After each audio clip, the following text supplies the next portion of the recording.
I encourage everyone to take a moment and breathe and take a tea cheers with a Ajiri tea. A Ajiri tea recognizes the beauty in shared stories and shared opportunities.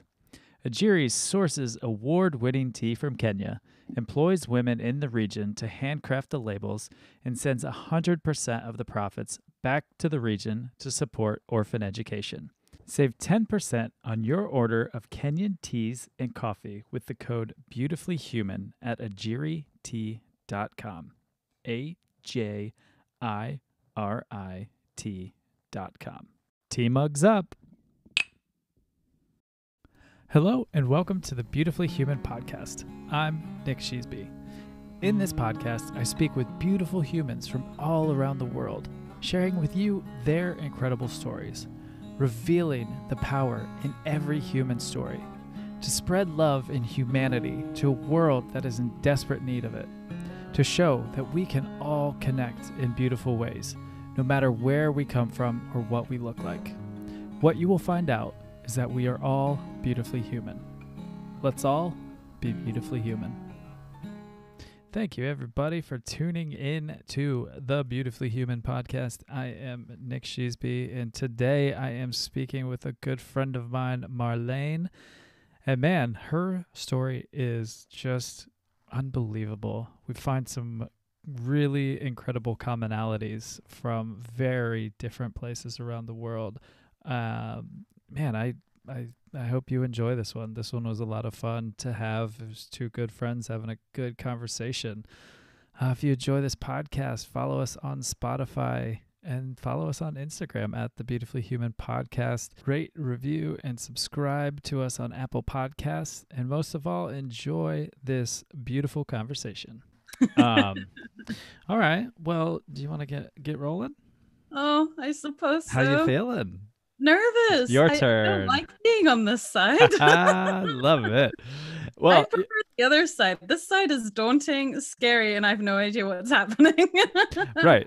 Yeah, because you're all at my mercy at this point. Yeah. And you know what's fun is flipping it over this way, because you were the first person I spoke to be a guest on a podcast. So now I get to grill you back. So it's kind of the like, if you're kind to me, I'll be kind to you. But it was awesome. I was a saint. I didn't ask hard questions. I'm good. It was super fun. It was super fun. So it is so good to see you again, and I thank you for coming on and hanging with me on mine. Yeah, I am excited about this. Nervous as hell, but oh shit. Oh, sorry. Can I swear? Yes, absolutely. Okay, cool. This is a safe space for all words and everyone. I mean, my mom probably doesn't like it if she listens to it because I say fuck a lot, but that happens. You know, it's a word. It's a beautiful word. So exactly, embrace it, Mom. Embrace it. It's just a word. Just a beautiful, beautiful word. So I love to get these rolling with a very broad, open question and leave it up to your discretion. And just tell me a story of your life. Oh dear. Okay. Story of my life. Well, I'm very proud of my ancestry. I am a 5th generation white African. For anyone that can't see my face, on my dad's side, and on my mom's side, I am Swedish. So my mom is Swedish through and through. Everyone on her side is Swedish. Whereas on my dad's side, we're a mix of different generations of being born in Africa and in the UK. So my dad's side, I am English. Don't know if he's going to react to that one. I can never remember if saying I'm English is the wrong one or saying I'm British. British. I am British. I'm not English. I am British. All right. My accent is a hodgepodge. Before anyone reacts to the accent, it is a hodgepodge of an accent because I, for some reason, started collecting accents. So I used to have a nice, lovely Zimbabwean, Zambian accent. And then we moved to Sweden when I was 9. And I had a teacher from California that I adored. Like, she was awesome. Absolutely loved her. I even learned how to eat my food with just a fork, like not using a knife. And bearing in mind, like I went to a boarding school where we were taught how to hold our cutlery properly. Sure. And once my elbows were up to here, and the teacher on my desk turned to me and goes, Marlene, are you about to take off or something? Are you flying somewhere? Yeah. Learn to like tuck them back in. And so me learning how to eat with no knife was such a rebel thing. But I took on her accent and then tried very hard to get rid of it, because a lot of people kept asking, oh, where are you from in the States? I was like, I've never, ever, ever set foot on that continent, ever. Amazing. And then I did a spell in Australia as well. Managed to get an Australian accent while living there, which annoyed my mother, because when I came home, everything sounded like it was a question. Because that's what they do. Yep. Everything at the end of every sentence goes up, so it sounds like a question. And then moved to Scotland 9 years ago. I'm 31, and I get a little bit of twangs occasionally. Someone says, oh yeah, I can hear the Scottish twang. I can't. So yeah, but I think my accent is now settled into an equilibrium. I don't think it will change much more than to what it is now. But yeah, I get lots of questions over that, and I never sound like where I'm from.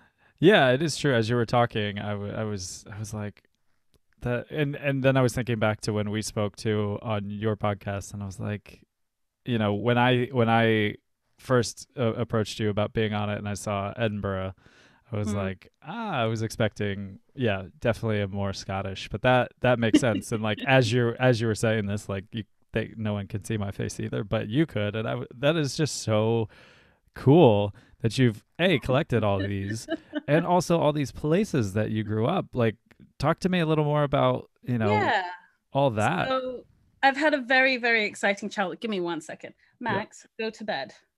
You guys can't see, I'm fostering a Springer Spaniel. He is so darling. 3 years old. And he's very good at begging for attention, because he does it in the most beautifully cute way that you almost can't say no. But Max, I'm on an interview, so go to bed. Go on, go to bed. Go to bed. His disappointment. I know. Oh. He's like clawing after me, going, no, come on, let me play. Go to bed. There we go. You all couldn't see this either, but before the our conversation even started, I just was like, there's a paw on your arm. And then she turned the screen, and there he was, ball in his mouth, just looking so sweet. Yep. Then he put his other paw up, and I instantly fell in love. Yeah, me too. He's the fourth one that I've fostered. I had two at the same time before him. But yeah, love it. So love fostering dogs. Best thing I did during lockdown is starting to foster dogs. Yeah. Saved my life. Oh, I bet. So what were we talking about? Yes, accents, places I've lived. Yes, I've had a very, very lucky life, I would say. Not necessarily for everything that's happened, just the experiences I've had have led me to where I am today. A lot of them are difficult. A lot of them were challenging. A lot of them I still have nightmares about, but they all led me to who I am today. And I don't think I would change anything. So, whistle-stop tour of my life. I was born in Sweden. I was born with broken hips or hip dysplasia. So I was in this like weak cast thing for 6 weeks. And as soon as they took that off of me, we moved to Mozambique. So Dad had moved shortly before then. And then Mum and I went down. So I was born in Sweden because I was the firstborn. My parents were there, happened to be there at the time. And they wanted to make sure, I think, well, being the firstborn, I think Mum just wanted to be around her own mother. Yeah. Have that comfort.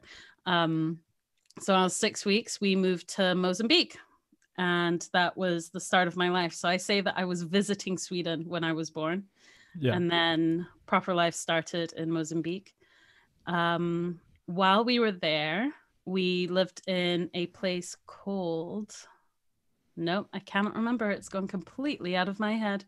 We lived there for 2 years. And during that time, my brother was born. And we lived on the Zimbabwean border. So he was born in Zimbabwe.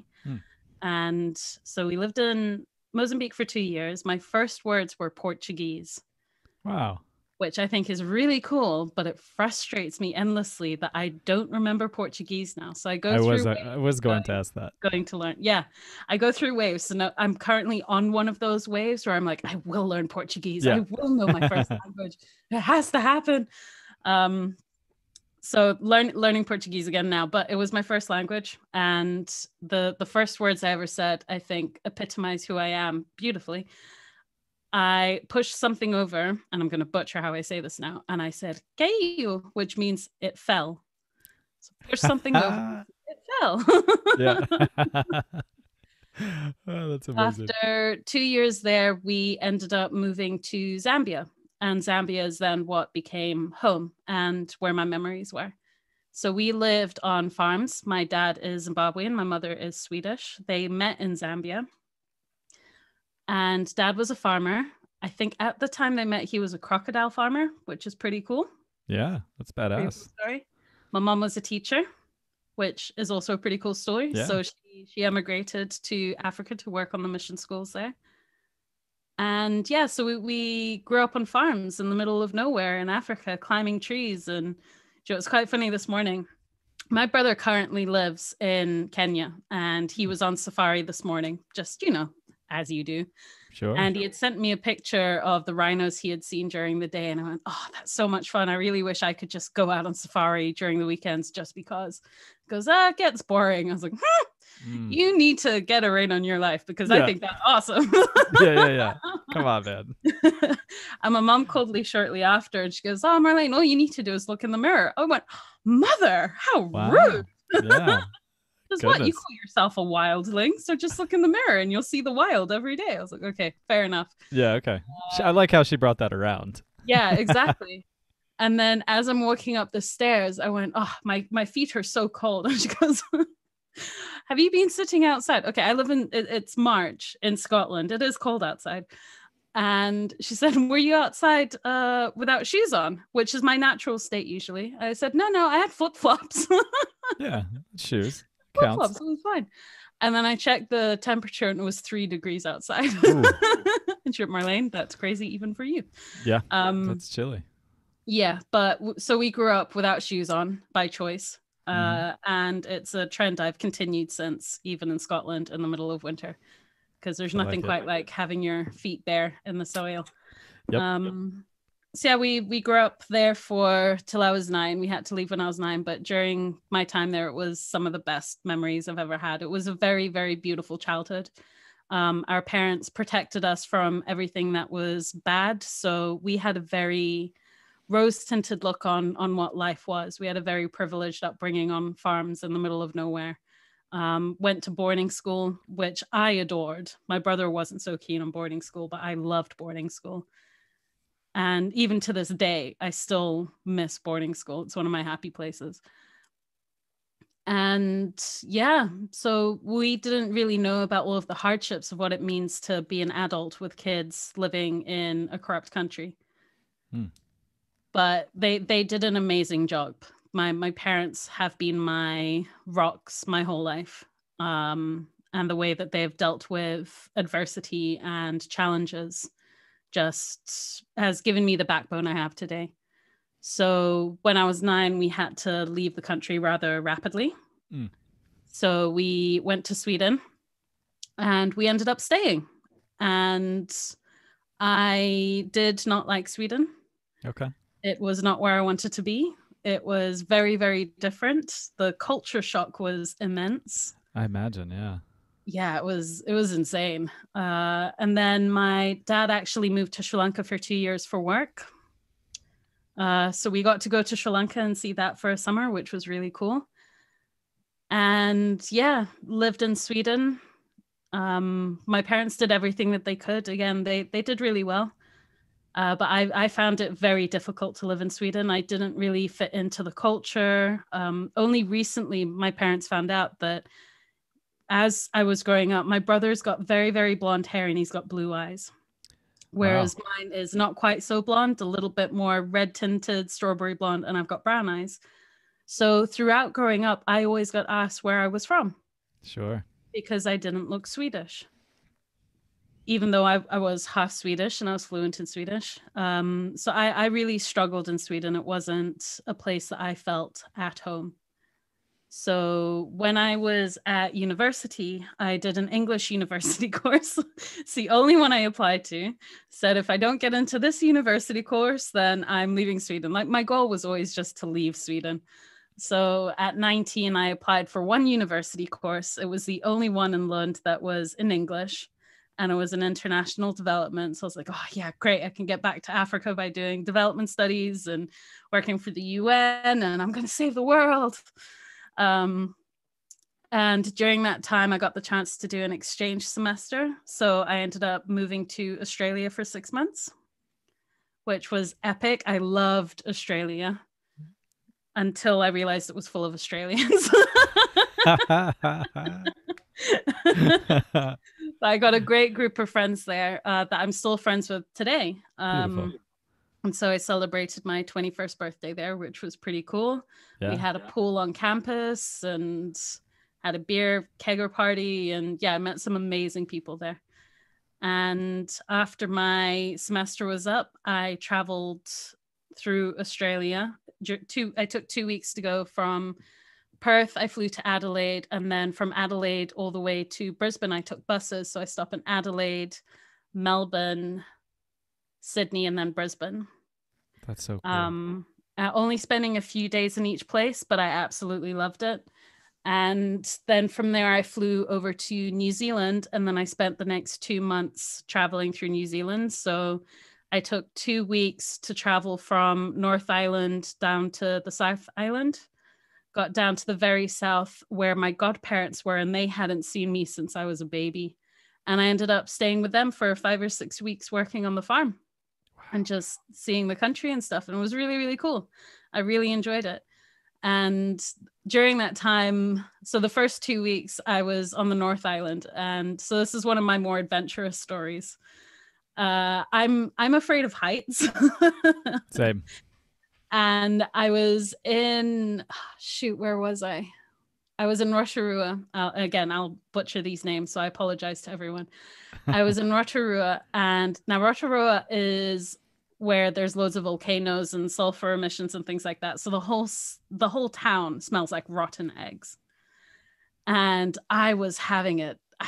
I wasn't feeling it that day. It was that time of the month. I was PMSing. I was grouchy. The whole town smelled. It was early in the morning.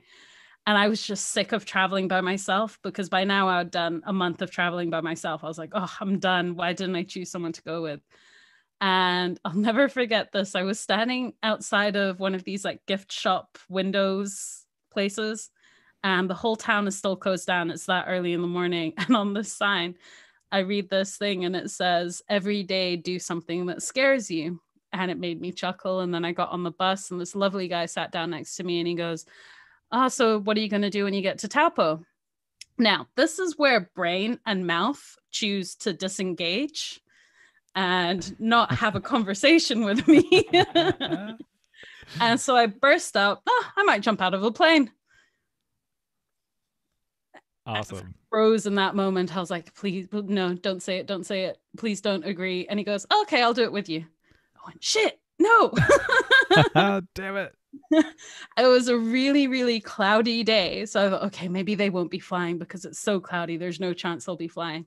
So on the bus ride up, we called them and said, oh, we're coming into Taupo and would really like to do a skydive. There's 2 of us.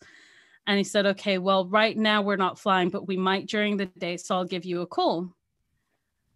And we're like, okay, it probably won't happen. This is when he chooses to tell me he is also afraid of heights and doesn't really want to jump out of a plane. But because we've both agreed to do this, we kind of need to stick it out. It's going to be canceled anyway, so it's fine, right? Right.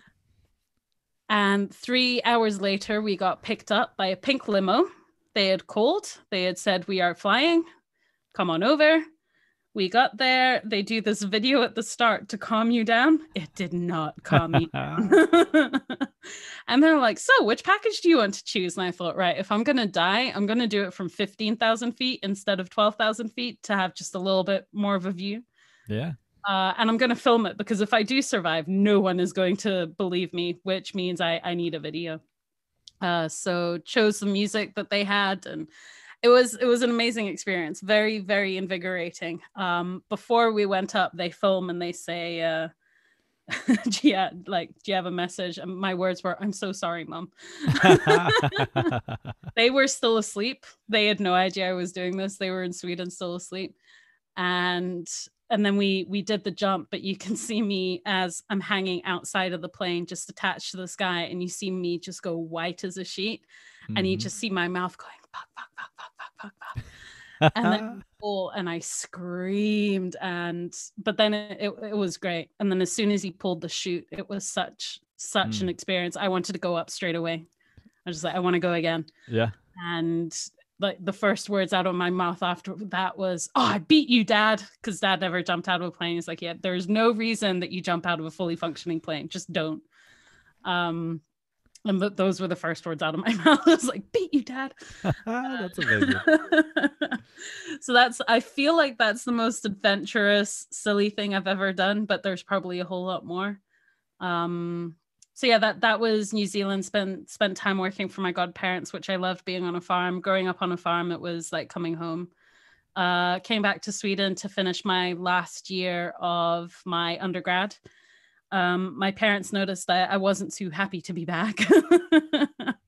So in the second semester, they got me a ticket to fly to Edinburgh to meet a friend. And then I would take the train down to London to spend time with a childhood friend and then come back. So I was going to be away for about 2 weeks. And I landed in Edinburgh, and the first words out of my mouth were, "I'm home." I just had this feeling of being exactly where I needed to be. And the city was beautiful. So I spent about 2 days here and then decided to look for degrees. And I found a degree in international development. So it was in the same field I'd done my undergrad in. And so I only applied to that. I said, universe can decide. I'm either going to move to Edinburgh and do my postgrad, or I'm moving back to New Zealand and I'll go work for my godparents.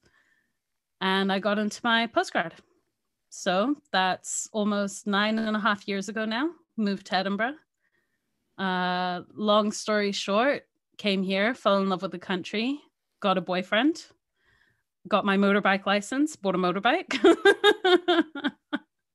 Eventually, the boyfriend and I broke up. And then I spent the last 2.5 years since we broke up figuring out, do I want to stay in Scotland or do I belong somewhere else?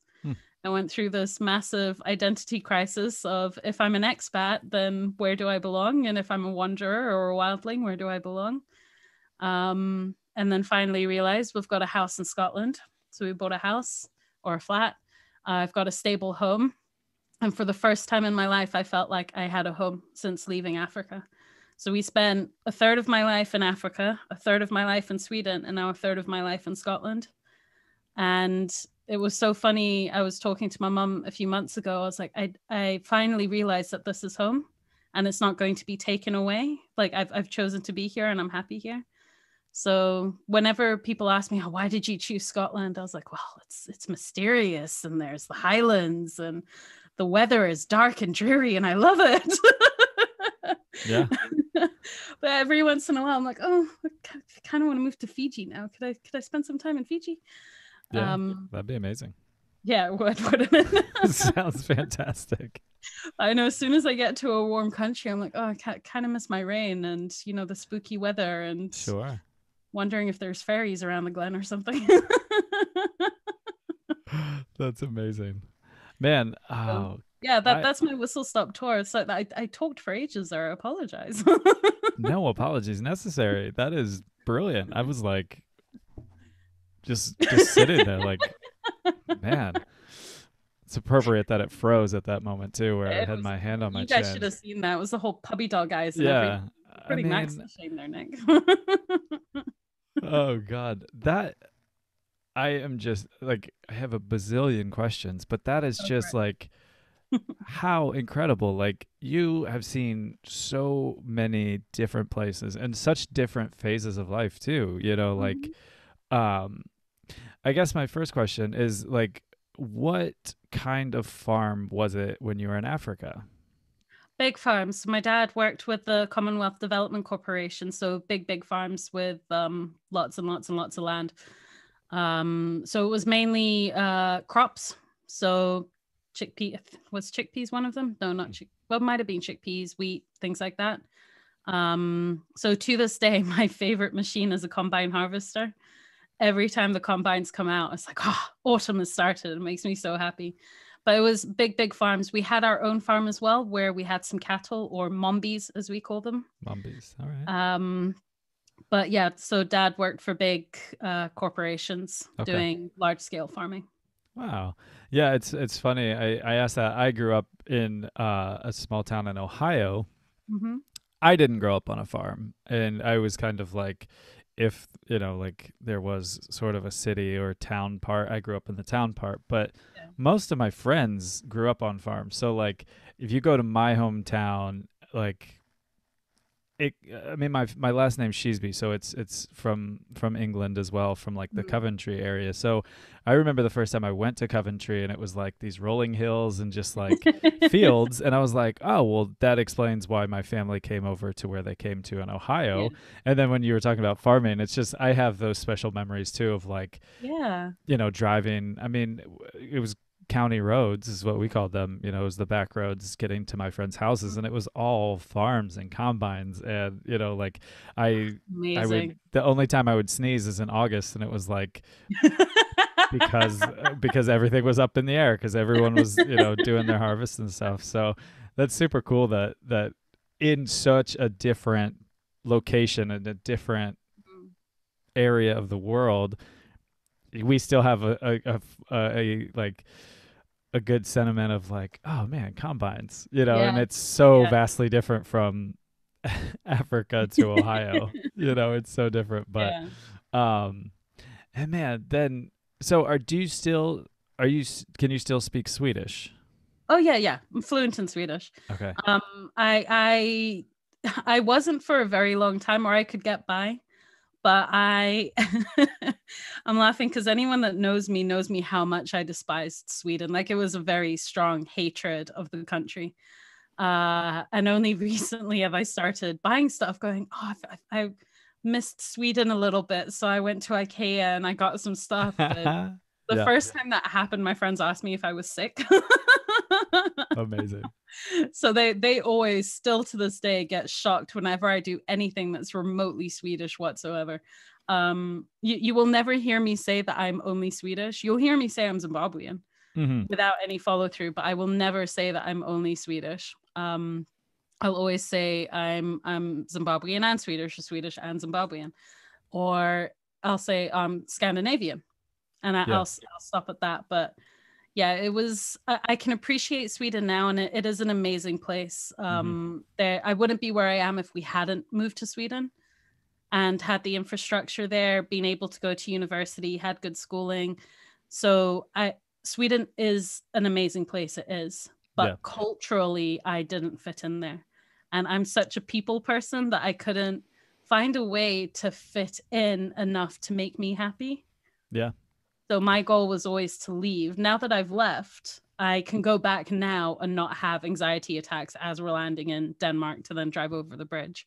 But it took a good 5-6 years for me to get over that anxiety of living there. I'm making it sound worse than it is. No, but I will admit I am not the best person to ask about Sweden unless I'm in a really good mood.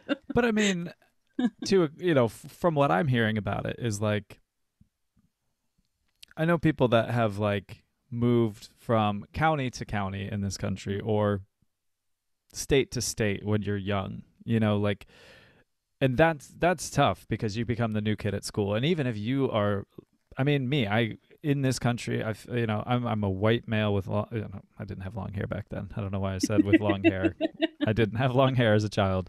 But like looks wise, I fit in there. You could have taken me any which way, but still it's traumatic, like it's a new last name and your teacher pronounces it, then the kids say something funny, and there's all these dynamics. And like, to me, I'm just hearing of like, okay, you went from Africa, then you went to Sweden, and like at such an age where you're you're developing, you're learning. You know, it's such a, like, 9 years old. Like that's a tough age to move a different Anywhere. state, anywhere different where you have to get into new schools and, you know, do these things. So like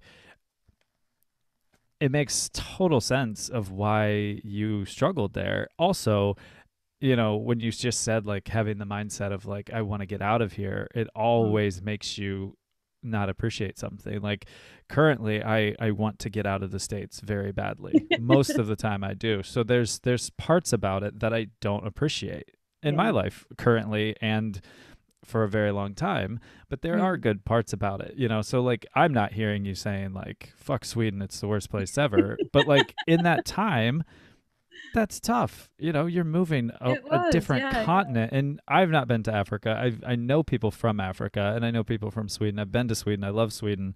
Mm. But like, I can't even imagine going from, I mean, different languages, different, you know, the weather's different, you know, every Mm. last part of it. The languages are so different. You know, it's just like such a stark contrast. So I'm not hearing it as like anything. I mean, I can't even imagine people flying, you know, going on holiday and going to Africa, then going to Sweden and like adjusting just on like, I know I'm here for a week would be tough, I think, Yeah. for people, let alone like in such a monumental time in your life, you know? It was a big I mean, like I said, I grew up in a boarding school where you were taught manners and you called your teachers by their surnames. It was Mr. and Mrs. We had punishments if we misbehaved, like doing laps around the schoolyard or picking up sticks. Or if you're really bad, you got the shambok, or like you got smacked on the bottom with a Yep. ruler. I was never that bad. I got as far as picking up sticks. Um, but like I went from that, which was very structured, uh, to a society where the first year I actually cried because I remember a kid who was younger than me came up to me and swore at me in English. Mm, Which, number one, I had never heard swear words before. That was stuff adults did. sure. Like swearing? No, you don't do that. And then I said, "Oh, you're not allowed to say that. I'm going to tell the teacher." And his reaction was, "What's the teacher going to do?" And that shook me. I went home and I cried for a whole year after that Mm, because it was so different. There was none of that respect to your elders that I had been brought up with. mm-hmm. And that really, really, that was a shocking moment for me. And like in Sweden, you call teachers by their first names and it's an equal society. Everyone is equal, etc. But when I'd grown up where you definitely have your hierarchies, you have your positions, you've got the respect of your elders, etc., it was very, very jarring.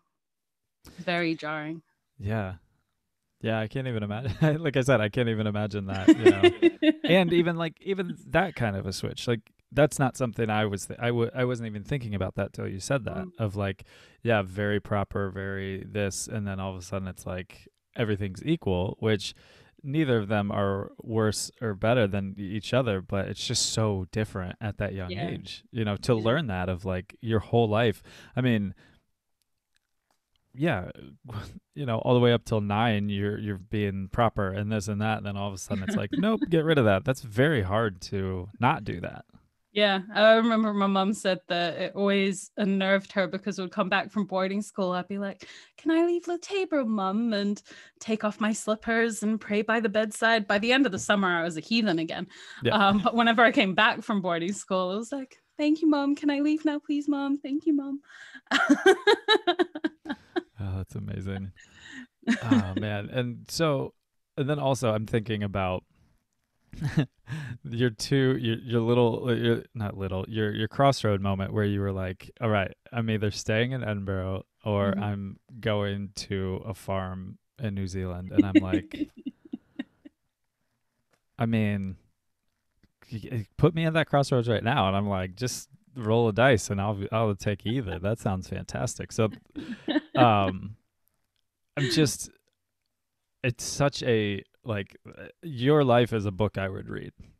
Oh, thank you. Like that's why I've been sitting here like, and then you apologize for talking, and I was like, just keep going. I don't need to say anything. This is incredible. Like, like these are places like Africa I want to go to so badly. And especially the more I meet people from Africa, I'm just Yeah. like, they're just the most wonderful, sweet people in the world. And, Oh, I then agree.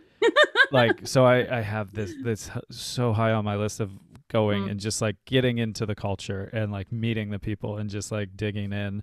And then Australia's up there. I have so many friends from there. I've met so many Australians, and New Zealand. Like, these are all fascinating. So like your stories of Australia and New Zealand, I was just like, this is incredible. So good. So leading to a question I ask so Mhm, many people on this podcast. You've seen a lot more than most people, I would imagine. Definitely, mhm. because you've lived in all those countries. So if COVID restrictions aside, um, if I came to you and I said I have a plane ticket to anywhere in the world, where would you fly to? Oh God, that is such a hard question for a third culture kid and an expat because I have seen a lot of the world. I'm very, very lucky. I will also add I know a lot of people that have seen a lot more of the Right, world. which always keeps me And that's always a motivated. curse. Yeah. Totally. I'm very fortunate. I've seen a lot, but then I see somebody, I hear your stories or I meet somebody and they're like, I've been to 70 countries. And I'm like, all right, keep on Yeah, at it. ironically, I think you've probably seen more countries than I have. Maybe. Yeah. I'm gonna count my map. I've actually got a scratcher map Oh, where I nice. like scratch around. Where would I go? Does it have to be a place I've already been to or No, no, a no. place I E- haven't been to? Either or. Okay. There's no wrong answer in this. You could say 10 places and it's all in the scenario it's more like I'm an Oprah character in this and I'm Yeah. just like, here you go. Oh, you want to go to 10 places? Here's 10 like that's in my mind. If I had just all the money in the world, this is what I would do. Yeah. I would just give people tickets to their dream destinations. I mean, I want to go. I'd literally want to go everywhere, but I know that that's not realistic, or might not be realistic. We'll see. Maybe I can make it work after all one day. Yeah. I would love to see the islands more, like Fiji and Bahamas, places like that, because I've not experienced island life like that Mm. before, except for Sri Lanka. I realize now we had a taste of that. So I'd love to try and do some island hopping and see what that's like. But my mecca of places, like if I could only go to one place and that was like the only trip I could do for the rest of my life, I would choose. Oh, this is really hard because now that I've said that, I probably would go back to Africa. If there's only one place I could go, I would Yeah. go back to Africa. But if we discard that, it would be New Orleans. I have Ooh. got this fascination with New Orleans, and it's been on my Mecca list for as long as I can remember. Anne Rice has a lot to answer for because of that. Uh, I love like that. her stories about the vampires and stuff is probably where I was first introduced to New Orleans. Mhm. And then I've always been a fan of jazz and music, and I love that it's this melting pot of cultures, African culture and Haitian culture, and I just love the spiritual aspects of New Orleans, how it feels just a little bit dangerous and edgy, but yeah, New Orleans is one of those places where I think if I ever went there, I would never want to leave. Just like Scotland feels like home, I think New Orleans is one of those places where, yeah, if I went there, you'd have to crowbar me out, or attach a bungee sling to me in the plane or something to get me out of Yeah. it. So yeah, New Orleans is high up on my list for the music, the culture, the spirituality, the weather, like the swamps. I want to see all of that, all of it. Oh man, I really do love that answer because I've had this discussion with many people in this country because I find our culture a little shallow at most of the time. But I always say when you get to New Orleans, it doesn't feel like you're in this country because there is so much culture down there. And like, Yeah. I remember the first time I went there and it was just like, it was funny. The first time I ever went there, I was moving there with an ex of Mhm. mine, and we were moving in with her brother. So I literally like we packed up our stuff and we drove down there, and it was like Lucky. one parade of who knows what was going on. You never know Mhm. what parade is, what the reason for a parade is in New Orleans. You just know it's happening and you go with it. And it was just like the most rowdy, beautiful mess of humans, and it was so amazing. We were just pulling in and I was like, this place is crazy. And all you hear is like Mardi Gras in Bourbon Street. Yeah. And Yeah. yes, that happens there. And I suggest going there and enjoying that. But like it is so much more than that. It is such I a want to cool see all the place. other things. Like Like, Mardi Gras would be fun to experience, but I hate crowds. yeah. So I would do And it for like a day and then be right. done. Yeah, and that's what I always suggest is like go there, see it, but then see everything else. Like, Yeah. man, I remember there the first bit of advice. So I'll give this to you in case you Mhm. do go there, and it'd be rad if we could go because that When would I be go. super fun. When you go, yeah, When we go. We are when going. we go to New Orleans because I always love going down there. Um, he said, if you want to get pissed on, go to Bourbon Street. If you want to have a really good time, go to Frenchman Street. A Frenchman it is. Yeah, I know. And I was like, that makes it very simple in my mind. Yeah. And so Frenchman Street is when you go through the French Quarter and it's very, very loud and then it gets very, very quiet and it's just gorgeous. And then you get to another loud street and it is like bar after bar after bar after bar after bar that has music every night. And Oh, some love it. of the greatest musicians you'll never know, but you'll never see better musicians. And it is just, it's so awesome. And the voodoo culture, yeah, I it's mean, fantastic. it's just so fascinating when you look at. I remember going to a voodoo exhibition once in Gothenburg, and I could have spent hours there, absolutely hours. It was just so fascinating learning about the cultures behind hoodoo and voodoo, and it's something I've always been fascinated by. Um, but yeah, just having that melting pot in New Orleans is, yeah, I mean, I'll read books. I read an Nora Roberts book once and it was just based around New Orleans and I almost bought a ticket because I have to be there. And then this is one of my guilty pleasures. I watch crap TV sometimes. And there's one season of Southern Charm that's based in New Orleans. Oh, okay. And I binge watched that over a week because I need more New Orleans in my life. So I'm always Wait, hunting for movies or books or anything based in New Orleans just to yeah, like soak up some of the culture before I get there. so good. I thought you were gonna say True Blood. Yeah. I True mean, Blood is it's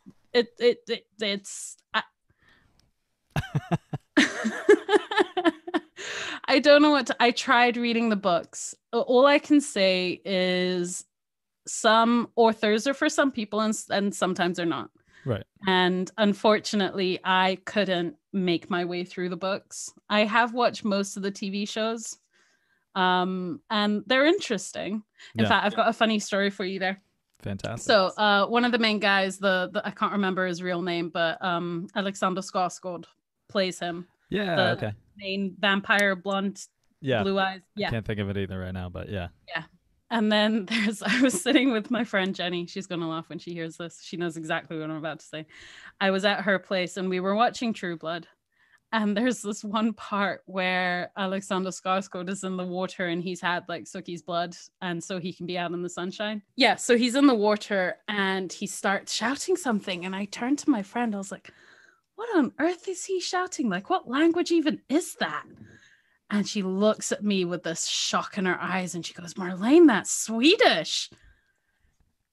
I was like, what? And then I heard it. Then I heard that it was Swedish, but it's the first time I've ever heard Swedish like someone that doesn't know Swedish. Wow. And I was like, that is such a weird language. What is he saying? That's amazing. It's the first time it's ever happened, but I do realize if I don't expect to hear Swedish, it does take me a few seconds to click on that I'm listening to Sure. Swedish. Yeah. But yeah, that's my True Blood story. Oh, that's amazing. I love that.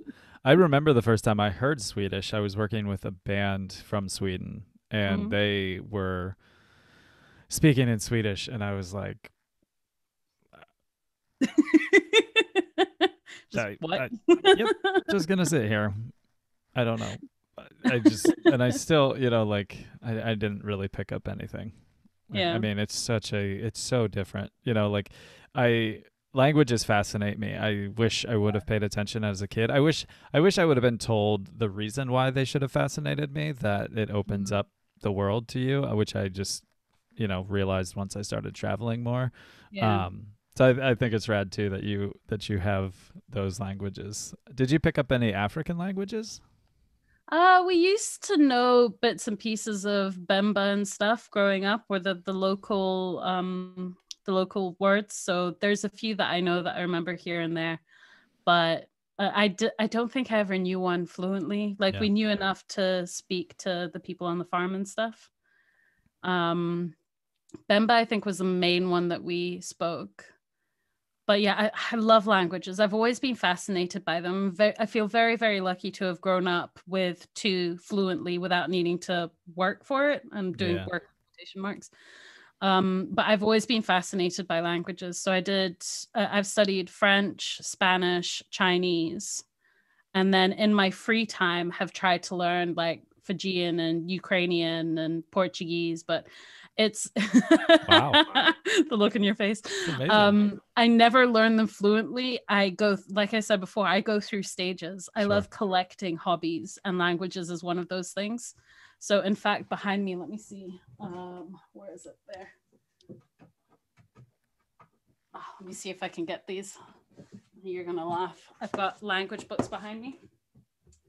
Come on. There we go. So I I don't know what possessed me to buy these, because I hate doing these things because I always feel really stupid. But I bought crossword puzzles Oh, rad. where they're translated. So you get like, this one's for Ukrainian. So it's the Ukrainian word on the bottom, and you need to figure out what the English word is and put in the English word. So I've got it so this one's Ukrainian to English, level 1. Then I've got English to Portuguese and English to Fijian, because I dated a Fijian guy for a while. So I was like, I'm just going to learn some Fijian. Why not? So yeah, I've not done anything in either of them. I will eventually one day. But yeah, that's what I do. I get this notion in my head that I've got to learn a language. And then I do it for a while and I remember words, and then I forget it and move Sure. on to the next one. But this is where I really love Netflix, for example, because they have got so many amazing shows in other languages. And just being able to turn on the subtitles. Yeah. And like if I do it for French, a lot of the time I don't have to read the subtitles. I can understand because I did 7 years. It's somewhere there in my lizard brain. Yeah. Same with Spanish. Most of the time you can figure out what it is that they're saying, and just reading it reminds you. But this is, I feel like it's just so cool that we can watch TV shows from any other country. Yeah. And just pop subtitles on. And that's one way that you can learn the language. Just like listening to music from that country, you start learning how to move your words and say your words, because you're trying to sing along to the song. You have no idea what you're singing about. Right. It's so cool. Yeah, I have talked to a lot of people that know a bunch of different languages, or just, friends of mine, like a friend of mine from Denmark that I lived with there, and he learned from like movies, and then it's, you think about it and it's like, yeah, of course, if you he knows English really well because it's studied more so elsewhere than here. Yeah. But English or other languages? Well, both, I think, a little bit, but yeah, definitely other languages.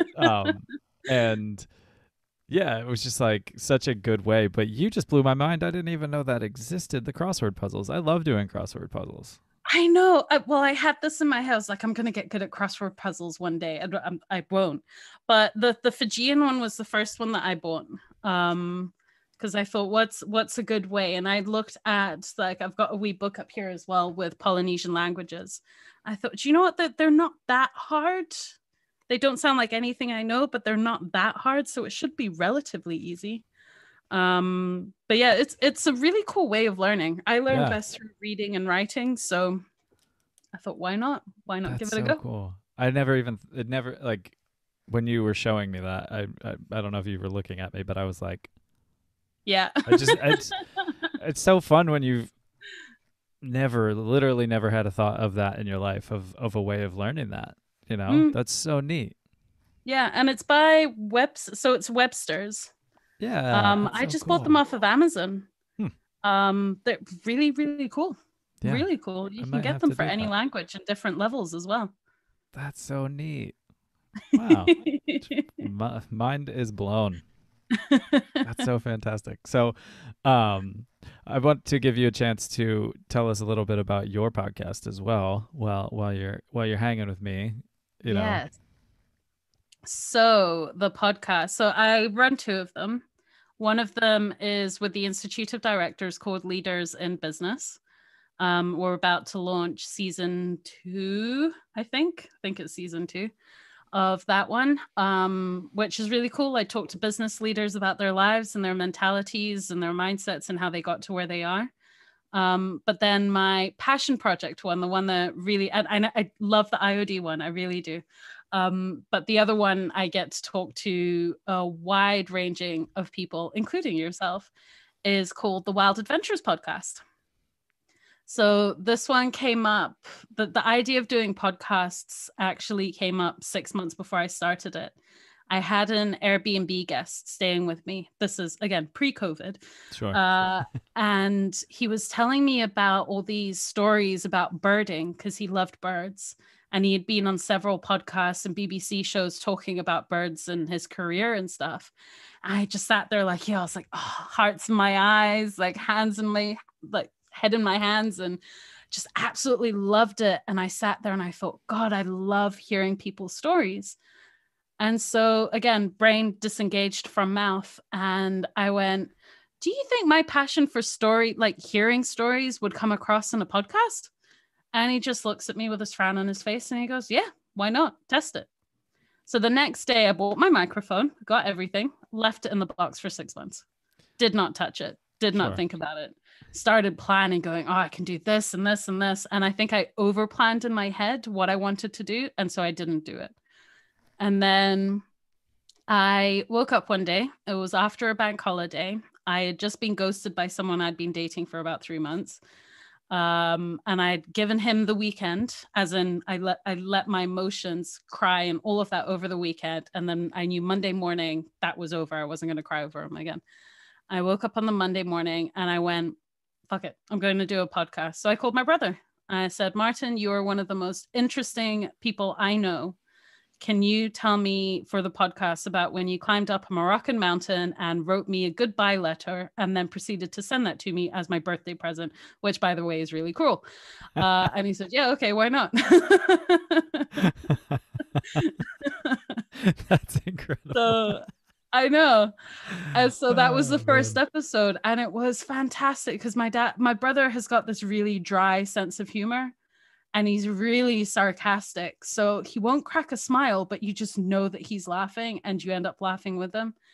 And it was the best thing. So yeah, I woke up one morning and I said, fuck it, let's start a podcast. And so I did. So it's called the Wild Adventures Podcast. It's everywhere where you listen to podcasts. And the premise basically is I really miss sitting around a campfire hearing people's stories. And I missed connecting with people. And this is back in March last year. So lockdown had happened. Mm-hmm. And I wanted to be able to talk to people and hear people's stories. So I started it as a hobby, started with interviewing my friends. So season 1 is basically my friends, reconnected with people from boarding school that I hadn't talked to for 20 years. And then season 2 got introduced to a few people I didn't know. And then now I pretty much only interview strangers and become friends with them. Yeah. And it's basically just the premise is sitting around a campfire, listening to people's stories and hearing about their lives and their adventures. And for me, adventure is very much a mindset. It's not a destination. Yeah. So I've always lived thinking that you can go buy milk from the shop and that is an adventure. Like Yeah. it's all down to your mentality and your mindset to make sure that you don't have to travel to the other side of the world. And I realize I'm saying that as someone that has done that. So it does come with an element of privilege saying this. I Sure. do realize that. But to me, it really is a mindset. Like I want everyone to feel that they can have an adventure regardless of where they live or regardless of their social status or how much money they have, because everything comes down to your mindset. You can have adventure going to the park for the day or reading a book. That was my way of having adventures when I was stuck in a country that I didn't want to be in. I read books and that's how I escaped. So yeah, the podcast is sharing people's adventures, and I'm so excited to launch season 3. We've got 12, including yours, episodes, which I need to edit. Uh, so they're going to start next week, actually. Oh, beautiful. So, yep, middle of March for anyone that listens to this. Season 3 is starting with brand new music.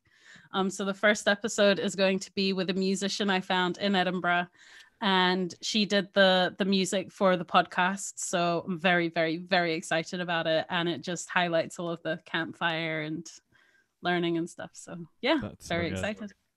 I just love that. I think as I was scrolling and I was getting into doing this, and it's the first time I was creating something and using my voice literally. I've written and stuff and do photography, and this was the first time I was actually actively using my voice to create art. Yeah. And then I was like, well, I enjoy hearing stories, but I have a story to tell too. So I wanted to incorporate that. And I remember I was scrolling one night and I was just looking and like, I read your description about a fireside chat and I was just like, yeah, for sure. I want to be a part of that. Cause it's amazing. That's one of my favorite things to do is sit around a fire and bullshit and laugh and listen to music and yeah, so I was instantly drawn to it. And then I remember when we had our chat, it was so much fun. And so, I mean, having you come here and now knowing your story is just unbelievably cool. So much fun. And that's I loved yours. Like we got off the phone and straight I'm like, Dad, I just talked to the most awesome dude ever. Yeah.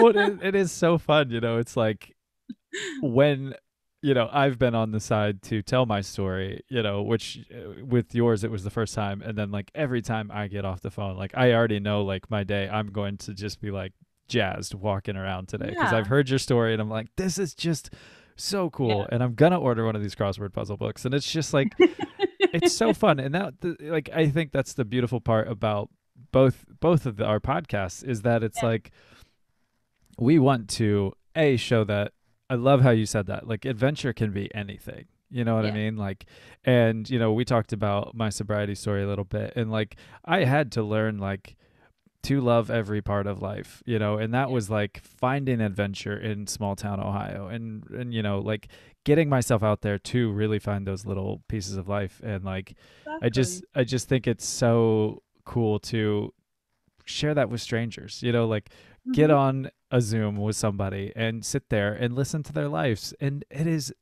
unbelievable how cool it is. It's so enriching to amazing. Cause like I had not a clue that you grew up in Africa and Sweden and lived in Australia and New Zealand. Like how amazing, it's just like, I think it's so fun to see a perfect stranger. And that's why I like just doing tell me a story of your life. Because then you get to represent yourself. It's your narrative. And then I just kind of ask questions along the way. And then I just get to hear this journey, whatever it is. And it's so fun. It is fun. And do you know what I've really loved about podcasting is we're making friends with people in places that we never would meet them. Like there is no way you and I would cross paths properly, like if it wasn't for the podcast community. I have made some really close friends, you're included in this, just through doing podcasting, like people I never would have met. And now I'm talking to them every day or talking to them every few weeks or like, it's been one of the best adventures. Yeah, it's so the good. best thing that could have happened during lockdown is making friends with people across the world just by talking to them. Yeah, and that's what I want. I want to want everyone I talk to feel that when they get done talking to me, I want them to feel like I provided that space, and I cherished their story, because it is, Yeah. every story is beautiful. And then, I want to move forward and feel that friendship. And also I want everyone listening to just be like, man, that was a really nice conversation between people that Exactly. were perfect strangers. And look how easy it can be.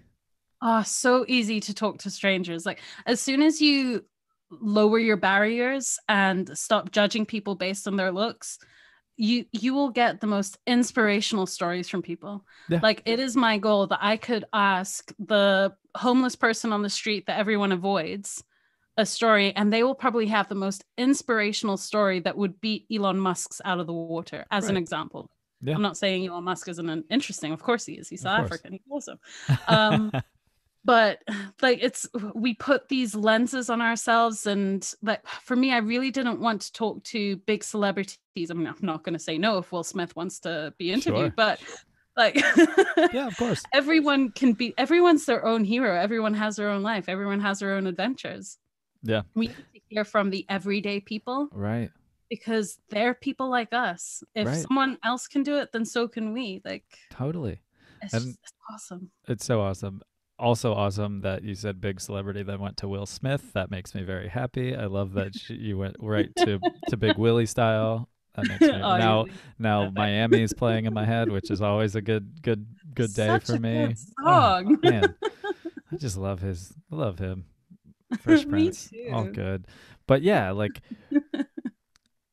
again, like you said, I would love to sit down with somebody of that kind of fame, but I would want it to be so vastly different of a conversation than anybody had ever had with Yes. them. I wouldn't ask them about their fame. I would just say Oh, the same. It would be the same formula, and I would just say like, you tell your story. Like that's yeah. fine. And like working what I've done, I've met famous people, and I wouldn't ask them like straight out what fame was like. I would just ask them about everyday shit, because no, like, sure, they're more well known than most people, but they're Yeah. just people too, And that's like, Yeah. I love how you Exactly. said, like, I just want to talk to people. I want people's stories from a vast variety of places and where they grew up, and just all these stories, and I want people to look at it and be like, oh wow, like there's so many commonalities that we all Yeah. have. And then we choose to hate what we choose to hate, and I think Mhm. that's bullshit. So I want to just show all these beautiful people around the world. I think what's great as well is with the podcasting, you can't see the other person. So you cannot put your own assumptions on who they are based on what they look like. It is Yeah. all based on their voice and Yeah. actually hearing their story. And by the time you've made an opinion of them based on their voice, you've heard some of their stories. So maybe that opinion will change a bit. I don't know how many times I've listened to a podcast, pictured someone in my head, and then when I've actually seen what they look like in real life, I'm like, that is not what I imagined Right. at all. Yeah. It's so good. Yeah, it's so good. And I love when like a story plays out and you like really, really like this person, and then like maybe something comes up in their story that is like a trigger point for you that you wouldn't like about somebody, but you've listened Yeah. to like 40 minutes of this beautiful story of this beautiful human, and then it's like, ooh, they're LGBTQ. Ugh. Then it's like you have to look at yourself and be like, that Exactly. 40 minutes of us, this conversation just went by, and I was like, man, I really like this woman. She's such a sweet Yeah. person. And then all of a sudden it's like, "Duh." It's like, I want people to think about it as they're hearing these things. Yeah. It's just like, they're people. Who cares their identity, their sexuality? Like, it doesn't matter. Where they're from. Like, just love the person for the person. And even then, you don't have to like everything about them. Of Who course. likes everything about someone that they know? We hardly like everything about ourselves. Yeah. Like, just accept that you will like some things about something and you won't like other things. At Right. the end of the day, it comes down to how much do you like that about that person that you want to be friends with them, Yeah. or if they're just acquaintances, or if you want even more, or if actually it was just a conversation you listened to one day. I Yeah. think we're so quick to have the polar opposite of emotions, either love or hate, Right. that Yeah. we're never okay with just being indifferent or being okay, or Yeah. like that there's always this need to put a label on something, and usually it's for the negative, Of which course. just sucks. It does. It does. And, yeah, I just don't.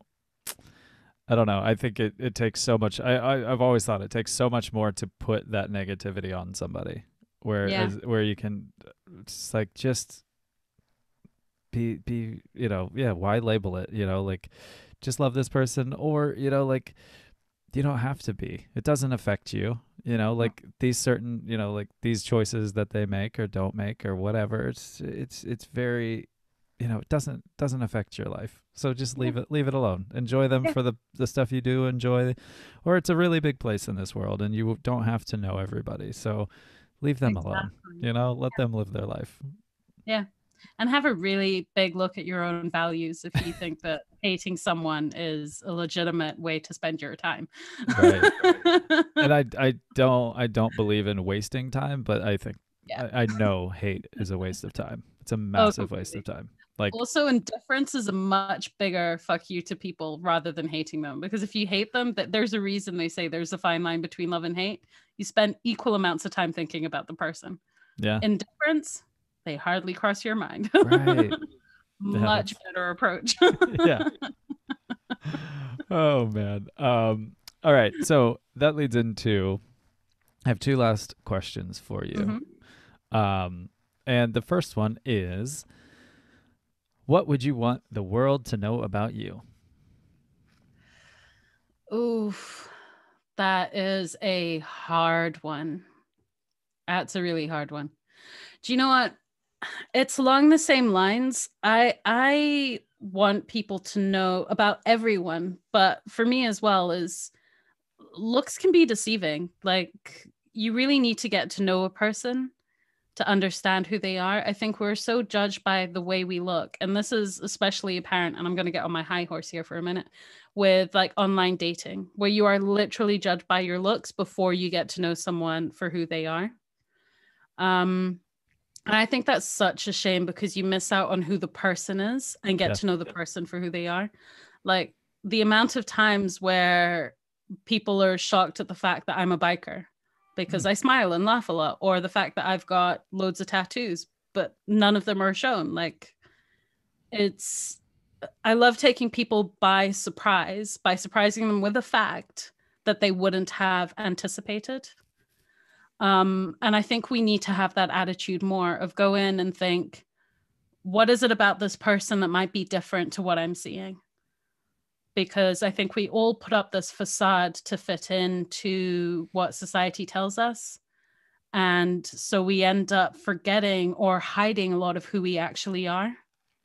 So I would say I've got a lot of facets to me, and I wish people, if they wanted to, take the time to get to know. Because we all have different aspects to us that we can handle and things that we like to do. And I think it's a shame where we paint everyone over with the same brush or make assumptions about people. So does that make sense? 100%. Okay, cool. Yeah. And especially the biker one and the tattoo one. I think it's such a funny, like, I mean, I have a Yeah. bunch, and it's like, Yeah. one thing my mom really does not like tattoos. Yeah. My Um, parents do. and like it was a different time back in their day and age. Tattoos just were something completely different. And one thing she did say one time, and now we just kind of don't talk about them. She just knows they're gonna happen, and they just show up, and it is what it is. But one time she was like, I don't like them. I don't like that you have them, but it doesn't change who you are. Yeah. And Yeah. it's like it's just ink in my skin. It's an expression of art. It's an expression, uh, you know, it's Yeah, it's just exactly. it's just a little expression that Yeah. you can put in your skin, and you don't have to get one, or you can get your whole body covered, fine. Yeah. But it doesn't change who you are. So I think it's so funny when I see people, and like when I finally got my hand done, I was actually really happy because I was like, now I can't hide them. Like, cause Yeah, it's, unless I exactly. put gloves on, which I do now cause we're in a pandemic, but it's like, I, I don't know. It's funny when you see people and how they look at you when they Yeah. see your tattoos, and it's like, I mean, I hide mine, one, because I like the fact that I get to choose when they're on show. True. Like the ones on my legs and stuff, I get to choose when people see them. But I mean, a lot of it as well, and I don't know if this is more of a female thing or a youngster thing, I don't know, is I work in the corporate world. So for me, having lots of visible tattoos is counterintuitive to the people that I need to engage with and talk to that might not like that view. So there is a shame there again. Like, I don't feel like I can show off the tattoos of my personality, and they're all like horror theme based, which again, like I think they're awesome. Yeah. But if anyone else sees them, they're like, oh no, that's scary. And doesn't really relate itself to being in the corporate world. And I think that's a shame, where it feels like you can't have both. And the corporate world is changing, and you do have more and more people coming up. But like you said, like my dad doesn't like them. He thinks they're more, he likes some tattoos, but he doesn't like them on me. I remember once he said, just like, oh God, Marlene, if you're going to tattoos, just make sure they're feminine, okay? Like, just make sure they look good and they're feminine. I was like, yeah, okay, that's sure. But out of respect for him, I do hide the tattoos. I do get them in places where they can't be seen, because I know it does bother him. My brother has got a full sleeve though. Yeah. Which he got after I started mine, I might add, being that lovely big sisterly interventionist. But yeah, I think there's a difference between doing it to stick up your middle fingers, or doing it just for you, but then having a reservation for the people around you. And like, that all just comes down to your own relationships and how you want to pursue it. But yeah, I think people should be allowed to have tattoos if that's how they choose to express who they are. Right. And you shouldn't be seen negatively because of that. A lot of people are, but I think more people now have tattoos than don't have tattoos. Right. Probably. But yeah, I mean, yeah. I have a friend, the one that I lived with in Denmark, he calls them tattoos, which I love. It's just endearing when I hear that. But yeah, he was like, man, when I was young, I wanted to get all the tattoos. I wanted to be covered because it was the rebel thing to do. And now, because so many people have them, he's like, I do not get tattoos because it's the cool thing and I want to rebel against it. And I'm like, yeah, exactly. Fucking Mike, come on, man. Like, you do you, whatever. I'm not gonna lie, a few times I was like, oh, I wonder what life would be like if I didn't have any tattoos, like just virgin skin. And then I'm like, no, I like my tattoos. Yeah, that would be the quickest thought out of my mind. I'd be like, yeah, exactly. I don't like that. It's one of those occasionally in the shower, you're like, I wonder what my skin would look like if I didn't have these tattoos. And I'm like, nah, done. I will tell you, the funny part of that is the quickest way that I've found about that, of like thinking that way, was when I got my hand tattooed. Because like I said, you can cover everything else, but once it's my hand. And so when I was looking, I was like, I really don't like it's weird to look at my left hand, because it doesn't have anything on it. And so I'm like, I'm trying to get the idea of what to get on there, and I have the idea. I just have to do it now. But it was so I know that looking at like the one that's very obvious to me, I'm like, I'll take that one any day. I was very lucky that my ex's twin sister is a tattoo artist. So most of my tattoos were done by her, and she's an excellent tattoo artist. She's really, really good. So good. One of those really vivacious women that you can't help but notice. So yeah, she did all of my not all of them. She did most of the tattoos. But the ones on my legs, Wednesday Addams and Freddy Krueger, love both of them. So good. Love them. They're two of the best tattoos I have. That's so good. What was your first tattoo? My first tattoo are frangipani flowers on my back. And she was a new artist she hadn't been doing it for very long. So the ones on my back were both done by her. So I've got thistles on one side to represent my Scottish life, frangipanis on the other side to represent Africa. So it was like my past and my future. I love it. The biggest one I have is the last one that I got, and it's a giant bat with a castle between its wings and a moon. And that was done by Vari, another tattoo artist, a woman here in Scotland who is exceptional. She is so good. And she did dot work for the wings and stuff. Sweet. And I sat for 4.5 hours. It was painful. Yeah. But I love that one. That one is actually my favorite tattoo. Oh, I imagine. You'll have to send me that one because that's really cool. I I'll show it to you after we stop recording when it's less awkward for me to stand up and show you my forearm. But I have a bat as well. Yeah. That's so good. I could talk tattoos forever. I love them. And like, yeah, I just want to go on a tour of the world via tattoo shop too. Yes. I think that'd be amazing. And just collect. I've been watching Black Ink Crew. Is it Black Ink Crew? Black Ink Crew Chicago. Oh, nice. I haven't watched binge watching that for the past like 2 or 3 weeks. It's just every time I see it, I just want more. Yes. Oh. All right. Last question for you. Ooh, okay. If you had the ear of everybody in the world, what would you say to them?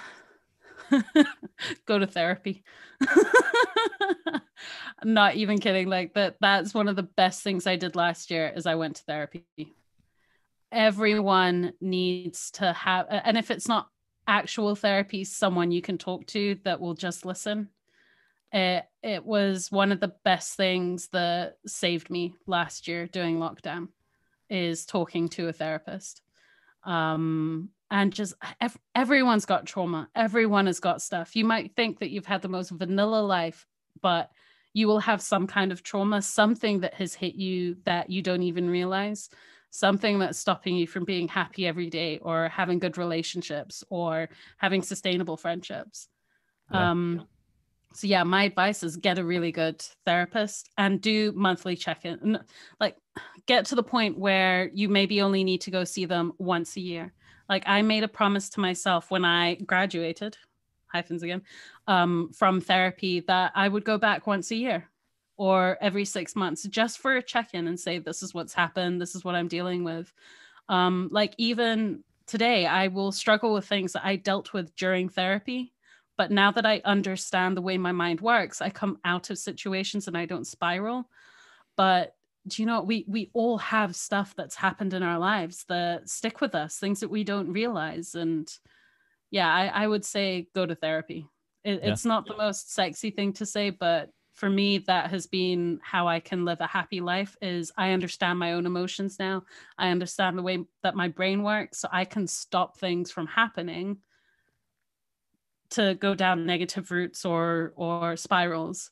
So I'm able to live in the moment a lot more. So go to therapy so that you can live in the moment, enjoy the life you've got, instead of always looking back at what's hurt you or looking forward, expecting what's going to hurt you.